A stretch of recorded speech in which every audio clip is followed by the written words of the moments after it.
السلام علیکم ورحمۃ اللہ وبرکاتہ۔ استاد محترم، اگر عقیدہ توحید بندے کا درست نہیں ہے تو حج عمرہ یا کوئی ادر جتنی عبادت ہیں وہ کرنے کا فائدہ ہے یا نہیں فائدہ ہے؟ ادھر ایک میرا پڑوسی ہے، وہ اس کی عمر ہے تقریباً 70 ایئر، وہ تو ایک اذان سے پہلے صلات پڑھتے ہیں، دوسرا عید میلاد النبی وہ مناتے ہیں، ٹھیک ہے نا؟ تو اس نے کل عمرے پہ جانا ہے، تو اس نے جی میرا اس کے ساتھ میں نے اخلاق سے سمجھایا تو پھر وہ لال پیلا ہو گیا، کہتا ہے نہیں میں نے جانا ہے، میں اپنی جگہ پہ رائٹ ہوں، ٹھیک ہے نا؟ تو کیا اس کو فائدہ ہے عمرے کرنے کا اس طرح اگر اس کا عقیدہ توحید درست نہیں ہے؟ یعنی کہ وہ عید میلاد النبی بھی مناتا ہے، وہ جھنڈیاں والی پارٹی میں ہے۔ وعلیکم السلام ورحمۃ اللہ وبرکاتہ۔ یہ آپ نے سوال پوچھا ہے کہ ایک بندے کا اگر عقیدہ خراب ہے تو اب وہ عمرہ کرنے جا رہا ہے تو اس کا عمرہ ہے یا نہیں؟ تو یہ صرف عمرہ نہیں، کوئی عمل اللہ نے فرض نہیں کیا ہے کسی غیر مومن کے اوپر جس کے عقیدے کے اندر بال برابر بھی شرک ہے اللہ کی طرف سے، نہ اس کے اوپر صلات ہے جس کو نماز کہتے ہیں، نہ صوم ہے جسے یہ رمضان کا مہینہ آ رہا ہے یعنی روزے اس کے اوپر نہیں ہے، کوئی حج اس کے اوپر نہیں ہے، کوئی عمل اللہ کی طرف سے اس کے اوپر نہیں ہے۔ باقی جو کام یہ کرے گا نیک کام اگر اللہ کی رضا کے لیے کرے گا، اللہ تعالیٰ دنیا میں اس کو اجر دے دے گا، اس کا یعنی دنیا میں اس کا بدلہ اس کو دے دے گا، آخرت میں سوائے آگ کے کچھ بھی اس کے حصے میں نہیں آئے گا۔ تو اصل چیز عقیدہ ہے، تو عقیدہ قرآن سے بنایا جاتا ہے، قرآن کے مطابق عقیدہ ہونا چاہیے۔ آج کوئی مسلک کوئی جماعت ایسی نہیں ہے جن کا عقیدہ قرآن کے مطابق ہو۔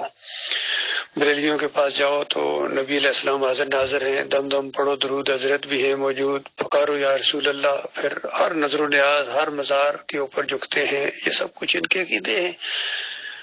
دیوبندیوں کے پاس جاؤ، عقائد علماء دیوبند دیکھو تو اس کے اندر یہی کہ قبروں سے فیض حاصل ہوتا ہے، مردے نے قبر سے اشرفیوں کی تھیلی پکڑا دی اور مسافہ کر دیا، ان کے وسیلے سے مانگو، سب شرک ان کے اندر موجود ہے۔ قاسم نانوتوی سے لے کر نیچے اشرف علی تھانوی، گنگوئی، شبیر احمد عثمانی، محمود الحسن کا شرک آپ کے سامنے کتنی مرتبہ آ چکے ہیں۔ انہوں نے اپنی تفسیر کے اندر شرک کے انجیکشن دے دیے۔ سورہ فاتحہ کی تفسیر میں لکھتے ہیں کہ اللہ کے بندوں کو خالص واسطہ رحمت الہی سمجھ کر پکارا جائے تو یہ بھی اللہ ہی کو پکارنا ہے۔ محمود الحسن نے قرآن کے پہلے صفحے کے اوپر توحید کا راستہ روک دیا اور شرک کا انجیکشن دے دیا۔ اسی طرح یہ غیر مقلدین ان کو کہا جاتا ہے، اور یہ خود اپنے آپ کو کہتے ہیں کہ ہم مقلد نہیں، حالانکہ سب سے بڑے مقلد یہی ہیں اہل حدیث اور سلفی۔ یہ عرب میں ان کو، یہاں گلف میں آگے پیچھے ان کو سلفی کہتے ہیں۔ یہ توصیف الرحمان راشدی اپنے آپ کو سلفی کہتے ہیں اور یہ اسپوکس مین ہیں اہل حدیثوں کے۔ تو ان کے عقیدے بری طرح شرک آلودہ ہے، یقین کیجیے کم از کم شرک ان اہل حدیثوں اور سلفیوں کے اندر ہے۔ کہتے ہیں کہ دور سے نہیں پکارو نبی علیہ السلام کو، قبر کے اوپر آ کے پکارو تو نبی علیہ السلام خود سنتے ہیں، دیکھتے ہیں، پہچانتے ہیں، روح واپس آ جاتی ہے۔ یہ مشرکانہ عقیدہ سب کے اندر ہے۔ عبداللہ بن باز مفتی اعظم سعودی عرب، اس نے بھی یہی فتویٰ دیا ہے۔ حج اور عمرہ کتابچہ کے اندر یہ فتویٰ موجود ہے، قرآن کے خلاف شرکیہ عقیدہ ہے یہ، اور کہتے ہیں دور سے فرشتے لے کے آتے ہیں، دوسرا شرک ان کے اندر یہ ہے۔ حالانکہ ہم اللہم صلی علی محمد کہتے ہیں، ہم اللہ سے دعا کرتے ہیں اے اللہ محمد صلی اللہ علیہ وآلہ وسلم کے اوپر رحمتیں اور برکتیں نازل فرما۔ یہ توحید کی سب سے بڑی دعا ہے اور شرک کا سب سے بڑا رد ہے یہ دعا۔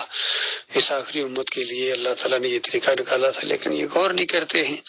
پچھلی امتوں نے اپنے انبیاء کو اور صلحاء کو اللہ کے ساتھ شریک ٹھہرایا ہے، تو اس آخری امت کو بتایا گیا کہ جب اپنے نبی برگزیدہ ترین نبی کو جب بھی یاد کرو گے تو عبدہ و رسولہ، اللہ کے بندے اور اللہ کے رسول ہیں، اللہ کی رحمت کے محتاج ہیں، بے نیاز نہیں ہیں، ان کے لیے دعائیں کرو رحمت کی، برکتوں کی، اور پھر اس طرح جس طرح ابراہیم علیہ السلام کے اوپر ان کے آل کے اوپر رحمتیں اور برکتیں نازل ہوئیں۔ تو یہ توحید ہی توحید ہے ہر جگہ، لیکن ان کے عقیدے اب خراب ہو چکے ہیں، اب کیا کیا جائے۔ باقی اگر کسی کا اپنا عقیدہ ٹھیک ہو وہ بظاہر، اور کسی شرک کرنے والے کو اپنا امام یہاں بھی بنائے گا، اگر یعنی پاکستان کے اندر، انڈیا کے اندر، اور بنگلہ دیش کے اندر یا کسی ملک کے اندر، فرانس میں، امریکہ میں، انگلینڈ میں، اگر کسی بد عقیدہ اور اجرتی ملا کے اپنا امام بنائے گا تو پھر اس کا کوئی عمل اللہ کے یہاں قابل قبول نہیں ہے۔ یہ اللہ کے وقار کا مسئلہ ہے، اللہ کے عزت کا معاملہ ہے، اور ہمارے ایمان اور ہماری بندگی کا یہ تقاضا ہے کہ شرک کرنے والوں سے ہم بالکل بیزاری کا اعلان کرتے ہیں، ذرا برابر ان کے ساتھ کوئی تعلق نہیں ہونا چاہیے۔ صاف ان کو کہہ دیں تم ہمارے باپ ہو سکتے ہو، نانا ہو سکتے ہو، دادا ہو سکتے ہو، ماموں چچا بھائی ہو سکتے ہو، بھتیجے اور بھانجے ہو سکتے ہو، لیکن تم مومن نہیں ہو اگر تم ایمان کے مقابلے میں شرک کی طرف جھکاؤ رکھتے ہو اور ان کو کچھ اہمیت دیتے ہو اور ان کے اکابرین کی تمہارے دل و دماغ کے اندر کوئی ذرا بال برابر بھی عقیدت ہے، شرک کرنے والوں کو اپنا امیر مانتے ہو یا اپنا لیڈر مانتے ہو، پھر تمہارا اللہ کے ساتھ کوئی تعلق نہیں ہے۔